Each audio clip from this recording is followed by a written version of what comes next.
Dovoľte mi, aby som vám predstavil náš projekt The Dark Trip. Čo je to? Je to jedinečné, moderné, protidrogové multimediálne divadlo. Pre koho? Pre stredoškolákov, vysokoškolákov, pedagógov, ale aj rodičov. Prečo? Lebo nám záleží na mladých ľuďoch a preto chceme povedať, že Drogy sú cesta do tmy.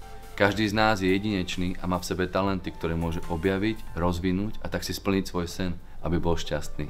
Preto aj ja hrám toto predstavenie, ktoré som si sám zažil, aby som vás inšpiroval. Keď som mal 18 rokov, tak v tom čase som o extáze vôbec nič nevedel.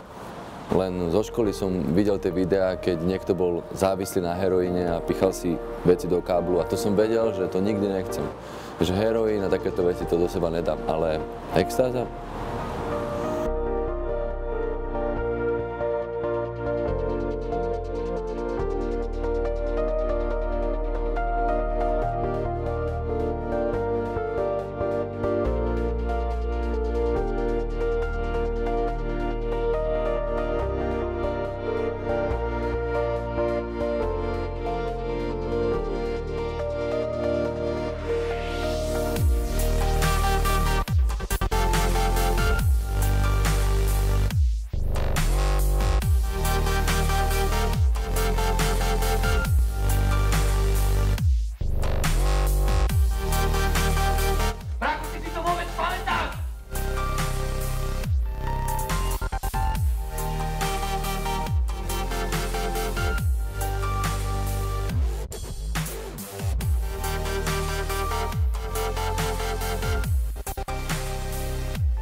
A za vašu podporu Social Impact Awards vám Ďakujeme!